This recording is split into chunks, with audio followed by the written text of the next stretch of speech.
morning, guys. So I'm in Marco Island, Florida. Not the best place to be doing a delivery, and there's actually no place to park. So I actually parked up at a new plaza that they're making. It was like Dollar Tree and a couple other stuff there. So what I did was I backed up into the entrance. It was like a 2-lane coming in and a 2-lane going out with a medium. So I just backed up right there. It looked abandoned, like not abandoned, but they were still building it. So I parked up over there, went to sleep, and then I woke up this morning. They were knocking on my door. I guess the local bus takes the parking lot as a route. I don't know why, but anyways, he couldn't make the turn with me being parked there. So they woke me up and they had me move. So I ended up moving without having a lot of time to get ready, but that's fine. That's the usual. So this is the place. Delivering right nearby here, but obviously my truck really can't get by these areas. Literally in an island. So I'm just parked in the middle of the street right now. I'm gonna snap this GoPro on real quick.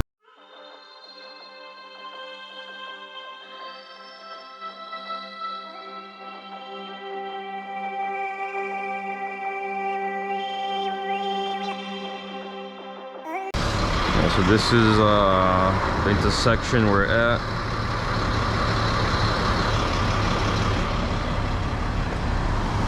Like I said, not much choice out here.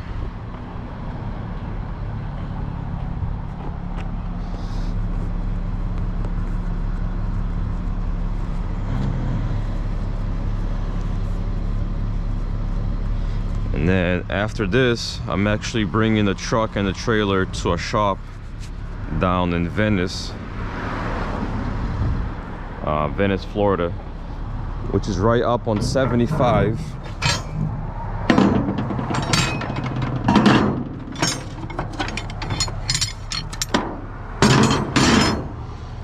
And I'm gonna be doing a couple things over there.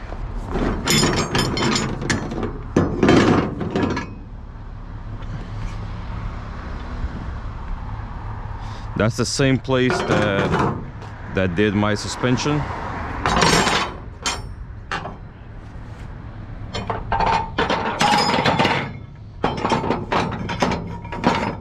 They did my suspension and they allowed me to do my whole electrical system over there on my own. So this is usually what I use, but because of COVID, they're out of it. So I had to buy these little ones right here.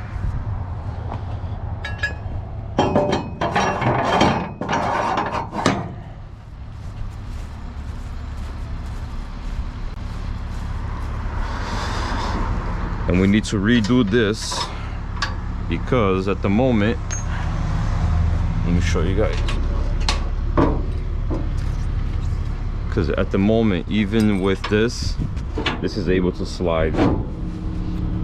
So I'm bringing it to the shop so that we can extend this and then drill a hole so that way that this is sitting here, you know, instead of here.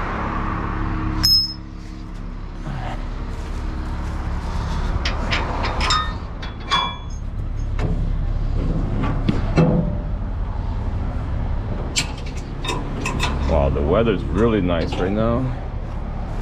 This is awesome.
good here.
So I just got these new tanks installed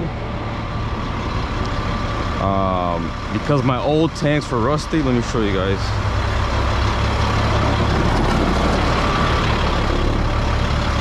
So I had these two tanks and I had another one on that side.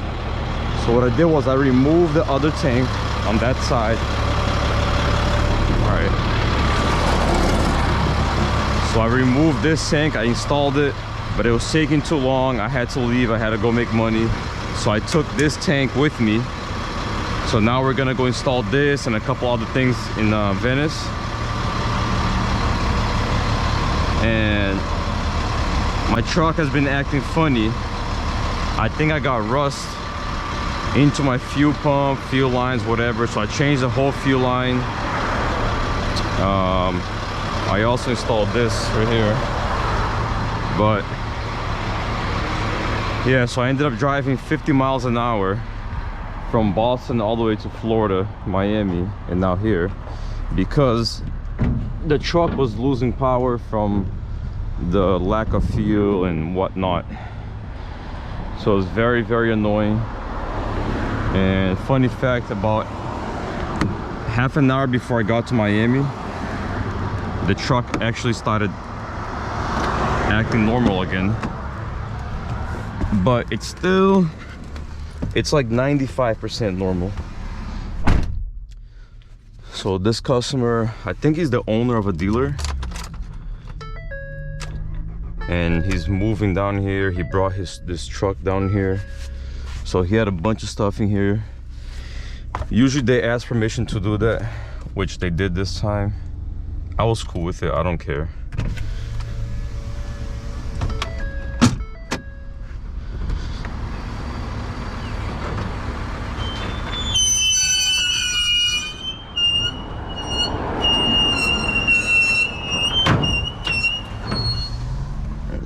Throw the hazard on.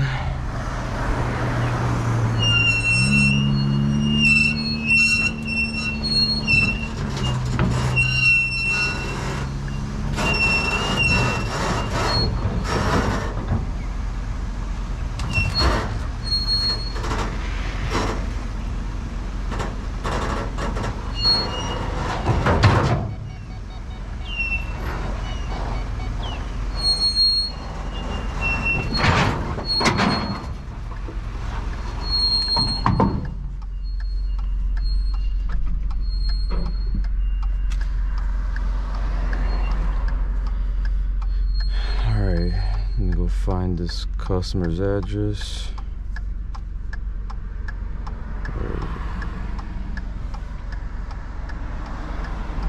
So now I gotta drive to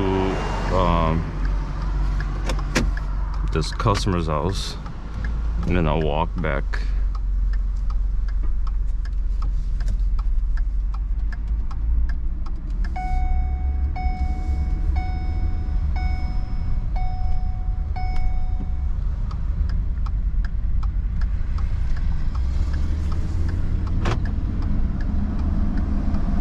Yeah, this is a beautiful place, beautiful beautiful houses out here. As you guys can see, everything's on the water pretty much. Yeah, literally all these houses here are on the water. They're waterfront property. I'll probably check Zillow later to see what's the value of all these properties. I do like doing that. Just so we can kind of know. He's had blue roof right there. All right, cool. Here we are.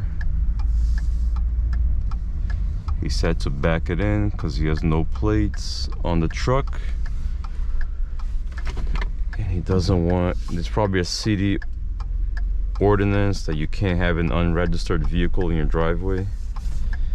The reason why they also do that is they don't want a vehicle catching on fire and then burning your neighbor's house down, and that vehicle has no insurance. So a lot of cities have that. A lot of nice cities will have that kind of rules.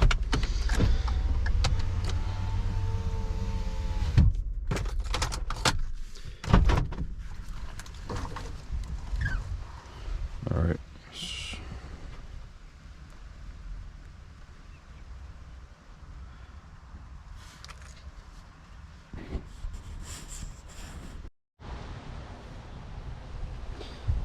So I'm just taking some pictures of the exterior of the vehicle parked here on his driveway. So that kind of proves that I left it here. It proves that when I left it here, there was also no damage. The customer's not here.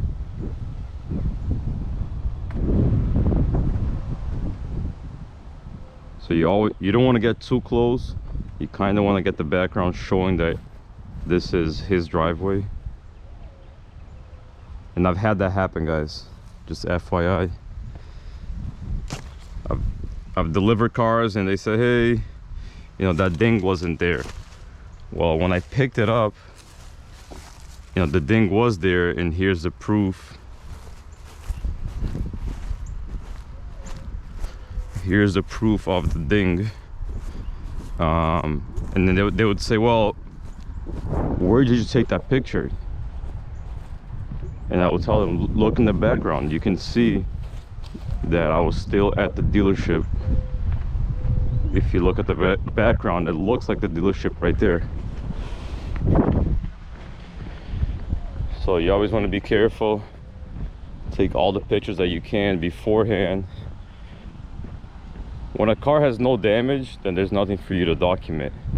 That's usually my rule. I've had brokers also say that, hey, you didn't take no pictures. I say, yeah, I'm not taking stock pictures, you know, with no damage. There's no point in that. But if there's any damage, any little scratch, anything. When I started back in 2012, it was paper BOLs. We didn't have anything digital, no apps. So you had to scribble. You know, when you rent a car, it hurts. And they bring out this piece of paper, it has a picture of a car, and they scribble, you know, on the paper.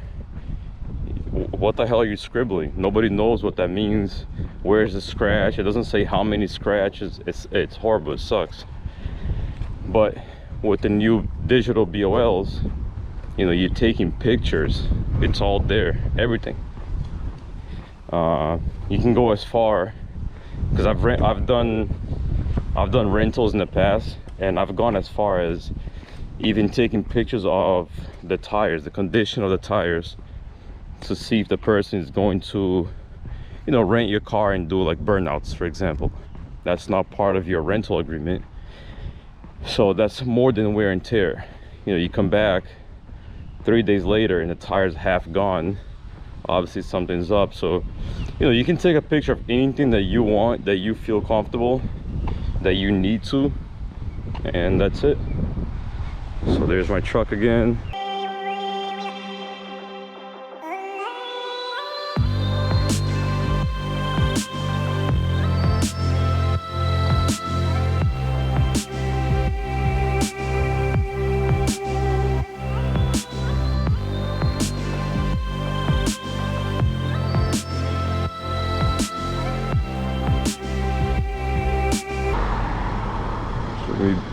putting everything away, guys, and I will be driving to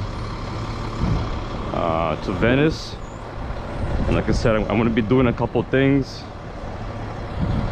This place in Venice is the one that redid my whole suspension from scratch, brand new brakes. I was very happy with their service and their price. And the owner of the shop there, he owns a trucking company,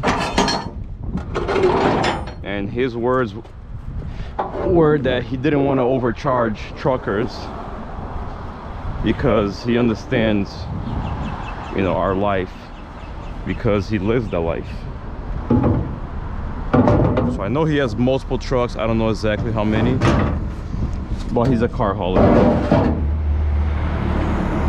I think he has multiple 7-car and maybe a couple 9 cars. 9-car Stingers.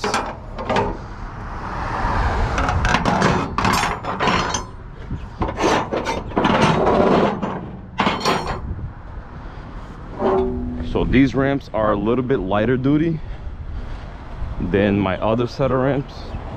I think these ones are 6,000 pound ramps. So what that means is at any time when you're driving the axle over, you know, your tire with the axle, only, you know, 6,000 pounds can be on that one axle. So that becomes a little confusing sometimes for people, because it's not a 6,000 pound car and it's not a 12,000 pound car either, because a 12,000 pound car would have one axle will be 9,000 and the other axle will be 3,000.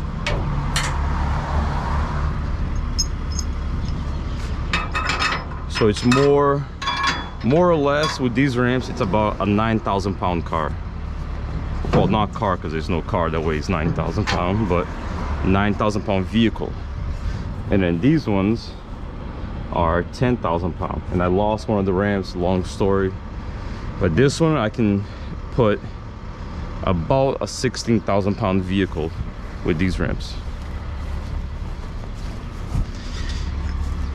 Whatever I'm touching, I like to finish that whole part of what I'm doing. Like here, I'm putting the ramps away, because then later I'll forget,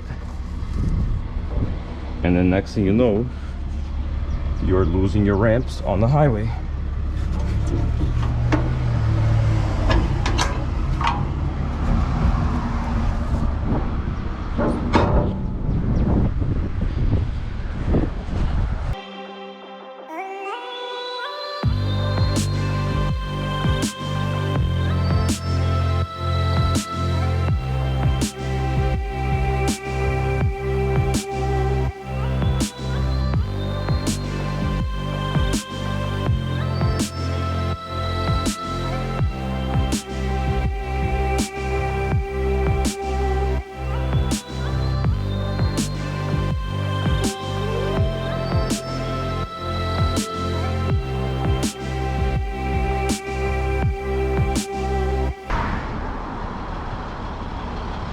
All right, we're good to go, guys. It's